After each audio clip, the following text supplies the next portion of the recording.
Hello everyone. एक बार आप सभी का फिर से स्वागत है हमारे चैनल फिजिकल एजुकेशन हब में। और आज हम आपके लिए जो टॉपिक लेके आए हैं ये बहुत ही इंपॉर्टेंट टॉपिक है। फिजिकल एजुकेशन से थोड़ा हटके टॉपिक है लेकिन फिर भी बहुत इंपॉर्टेंट है क्योंकि एग्जाम्स में काफ़ी बार इनसे रिलेटेड क्वेश्चंस आते हैं। And the topic is study of various subjects. तो let's begin with the topic. यहाँ पे हमारा पहला वर्ड है एरोडायनेमिक्स। फ्रेंड्स, एरोडायनेमिक्स एक वो स्टडी है जिसमें हम अपने एयर के मोशन के बारे में पढ़ते हैं। जब भी कोई सॉलिड बॉडी एयर में ट्रैवल करती है तो उसकी मूवमेंट हमेशा एयर से अफेक्टेड रहती है। या तो रेजिस्टेंस मिलता है उसको या फिर उसकी डायरेक्शन चेंज होती है। इसीलिए वो सारे के सारे फैक्टर्स जो एयर प्रोड्यूस करती है ऑन अ मूविंग बॉडी वो हम एरोडायनेमिक्स के अंदर पढ़ते हैं। Aerology is the study of atmosphere through balloons and planes. Aeronautics में फ्रेंड्स हम नेविगेशन के बारे में पढ़ते हैं। जितने भी प्लेन्स, एरोप्लेन्स, रॉकेट्स वगैरह बनाए जाते हैं वो सब एरोनॉटिक्स की स्टडी के अंदर आते हैं।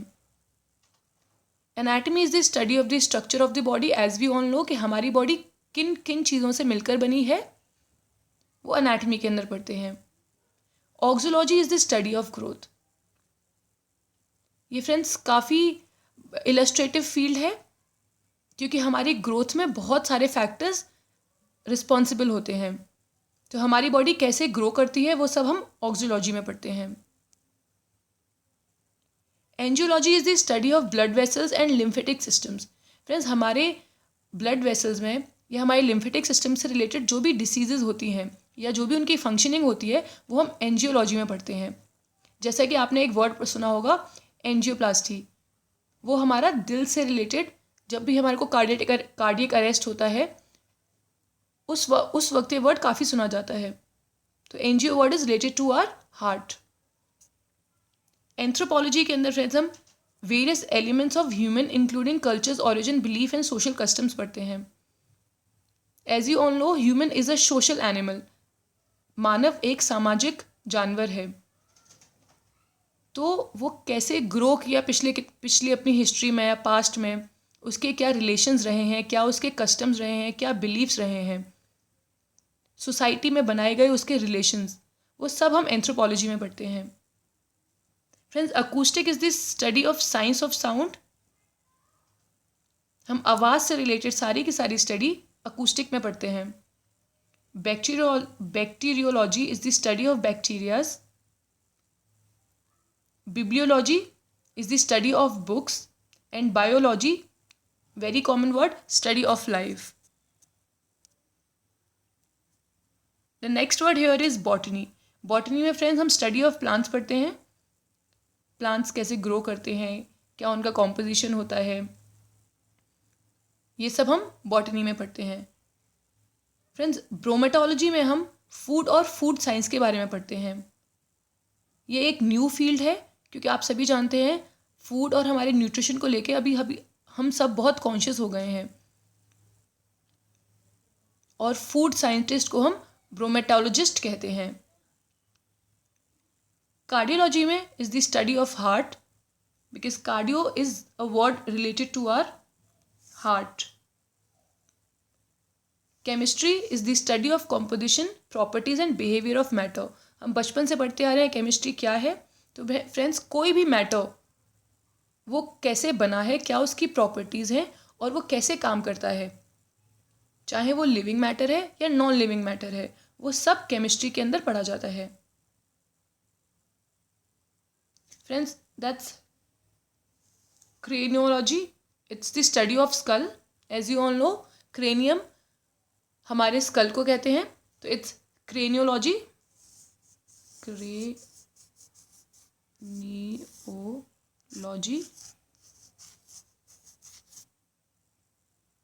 तो it's the study of skull. आप इसको रेफर किएगा, वहाँ पे थोड़ा मिस्टेक है। Cytology is the study of living cells. Dermatology is the study of skin. काफ़ी फेमस वर्ड है। स्किन से रिलेटेड जितने भी इन्फेक्शन होते हैं तो हम डर्मेटोलॉजिस्ट के पास जाते हैं। तो dermatology is the study of skin. Dermatology word dermis से आया है और डर्मिस का मतलब होता है स्किन।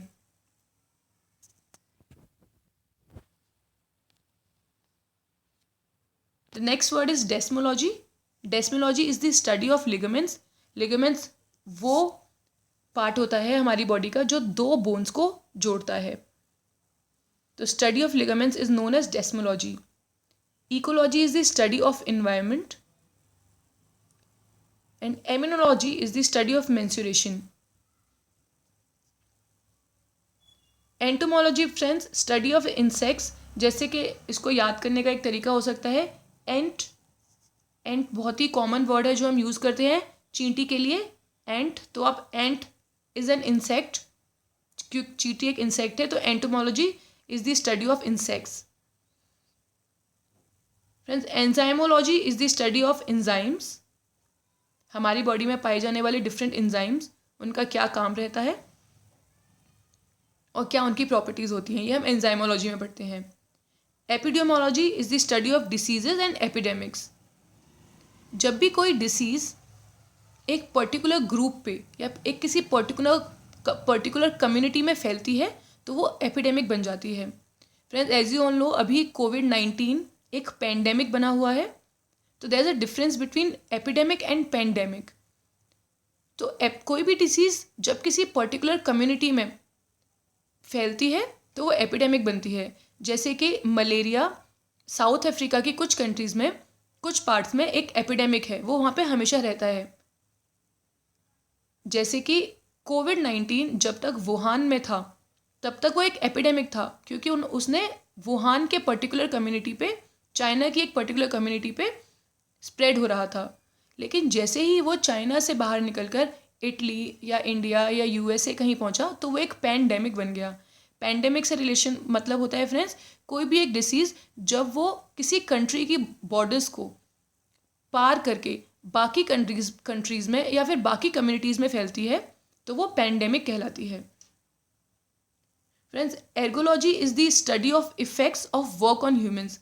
हमने अपनी लास्ट वीडियो में एर्गोजेनिक एड्स पढ़ाते वक्त बताया था कि एर्गो वर्ड एक ग्रीक वर्ड है जिसका मतलब होता है टू वर्क. तो फ्रेंड्स कोई भी ह्यूमंस के द्वारा किया गया काम या उससे पैदा होने वाले इफ़ेक्ट्स हम एर्गोलॉजी में पढ़ते हैं. जैसे कि स्ट्रेस, जैसे कि जॉब स्ट्रेस या occupational hazards on human bodies, तो ये सब हम एर्गोलॉजी में पढ़ेंगे. Friends etymology is the study of origin of words या हिस्ट्री ऑफ वर्ड्स. कोई भी पर्टिकुलर वर्ड कहाँ से उत्पन्न हुआ है या क्या उसकी हिस्ट्री रही है, उसको हम एटिमोलॉजी में पढ़ते हैं. Friends aetiology is the study of cause of disease. कि कोई भी बीमारी किस कारण से हुई उसको हम इटियोलॉजी में पढ़ते हैं. Gastroenterology is the study of stomach and intestines. As you all know this word gastro, it belongs to our digestive system. तो हम गैस्ट्रोएंट्रोलॉजी में हमारे डाइजेस्टिव सिस्टम से रिलेटेड सारी की सारी फंक्शंस को और प्रॉपर्टीज़ को पढ़ते हैं. Geology is the study of earth and gynaecology is the study of women's physiology. कि किसी भी वुमेन के रिप्रोडक्टिव ऑर्गन्स कि क्या फंक्शंस रहते हैं, क्या उनकी एनाटमी रहती है, उनसे रिलेटेड डिसीजेस, वो सब हम गायनेकोलॉजी में पढ़ते हैं. Friends haematology is the study of blood. जैसे कि वर्ड हीमा हमारे ब्लड का एक दूसरा नाम भी है जिसमें एक कंपोनेंट है हीमोग्लोबिन जो कि ऑक्सीजन को कैरी करता है. तो वही हीमोग्लोबिन हीमाटोलॉजी से रिलेटेड है. ये आप याद करने का एक तरीका हो सकता है. Hematology is related to blood. It is the study of blood and its components and its functions and its diseases. Friends, hepatology is the study of liver. Histology is the study of tissues. Immunology is the study of immunity. कि किसी भी बीमारी के प्रति हमारी अवरोधक क्षमता को हम इम्यूनिटी कहते हैं. और इम्यूनिटी प्रोवाइड कराने वाले हमारी बॉडी में वाइट ब्लड सेल्स होते हैं फ्रेंड्स. तो immunology is the study of immunity. Insectology is the study of insects. Insect से ईजी है याद करना। अब फ्रेंड्स यहाँ पे आप दो वर्ड्स देख रहे हैं, काइनेमेटिक्स एंड काइनेटिक्स। काफ़ी बार काइनेमेटिक्स और काइनेटिक्स में कन्फ्यूजन देखा गया है। हम कंफ्यूज हो जाते हैं कि काइनेटिक्स क्या है और काइनेमेटिक्स क्या है। तो फ्रेंड्स, काइनेटिक्स वो सभी कॉजेज हैं जिसकी वजह से कोई मोशन पैदा होता है, या वो सभी कारण जिनकी वजह से कोई मोशन पैदा हो रहा है या मूवमेंट पैदा हो रही है, वो सारे के सारे कॉजेज हम काइनेटिक्स में पढ़ते हैं। So that's the reason behind any motion. इसके अंदर फ्रेंड्स हम टॉर्क या कोई भी फोर्स पढ़ते हैं। And friends, kinematics is the description of motion, कि वो जो मोशन पैदा हुआ है किसी फोर्स की वजह से, उसका इलस्ट्रेटिव वर्जन हम काइनेमैटिक्स में पढ़ते हैं। जैसे कि एक्सेलरेशन, अगर वो मोशन पैदा हुआ था तो उसका एक्सेलरेशन क्या था, उसकी स्पीड क्या थी या उसकी वेलोसिटी क्या थी, ये सब हम काइनेमैटिक्स में पढ़ते हैं। Kinesiology is the study of human movement और मोशन। फ्रेंड, लिंग्विस्टिक्स में हम लैंग्वेज की स्टडी के बारे में पढ़ते हैं, we study languages. Hydrodynamics is the study of movement in liquid. Friends, hydro word is related to water. जैसे एरोडायनेमिक्स में हम movement of air and its affect on a moving body वो पढ़ते हैं, वैसे ही हाइड्रोडायनेमिक्स में हम effects of liquid on a moving body पढ़ते हैं, जैसे कि स्विमर्स या कि कोई शिप, वो सब हमारा हाइड्रोडायनेमिक्स में आता है। Meteorology is the study of weather and microbiology is the study of microscopic organisms. Myology is the study of muscle. Friends, myo again is the word related to our muscles. Nephrology is the study of kidneys. तो friends, हमारे excretory system का जो basic component है वो है nephron. वो हमारी सबसे छोटी इकाई हमारे एक्सक्रीटरी सिस्टम की नेफ्रॉन होती है। उसी से रिलेटेड वर्ड है नेफ्रोलॉजी।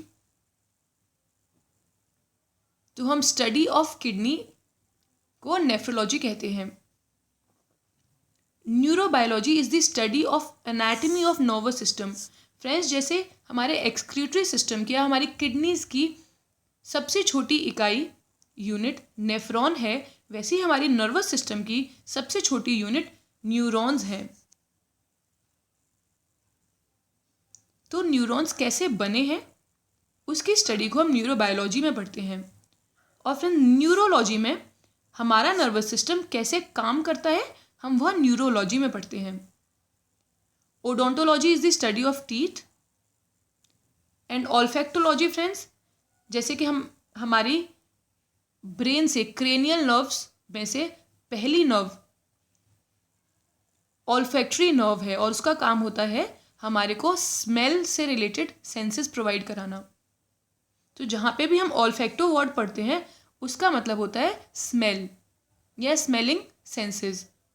तो olfactology is the study of sense of smell.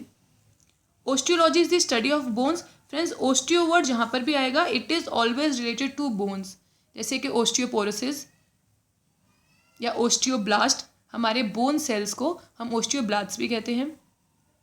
तो osteology is the study of bones. Parasitology is the study of parasites and pathology is the study and diagnosis of disease. Pedagogy is the study of teaching and teaching methods. Physiology is the study of functions of body, कि हमारी body कैसे काम करती है। ये काफ़ी common words हैं जिनको हम बचपन से सुनते आ रहे हैं।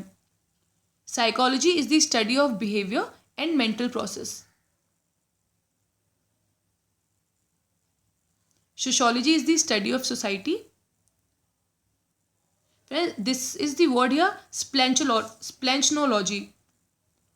इसके अंदर फ्रेंड्स हम हमारी बॉडी के जितने भी इंटरनल ऑर्गन्स हैं, जैसे कि हमारे कार्डियोवास्कुलर सिस्टम, उससे related blood vessels, digestive systems, respiratory system, ये सब हम अपने स्प्लेंचनोलॉजी में पढ़ते हैं। Friends, zoology is the study of animals and zoonomy is the animal physiology, कि एनिमल किंगडम कैसे काम करता है वो हम सब जूनॉमी में पढ़ते हैं। So that's it friends. I hope आज के वर्ड्स आपके लिए काफ़ी कारगर साबित हों और आपको हेल्पफुल रहें। मिलते हैं हम अपनी अगली वीडियो में।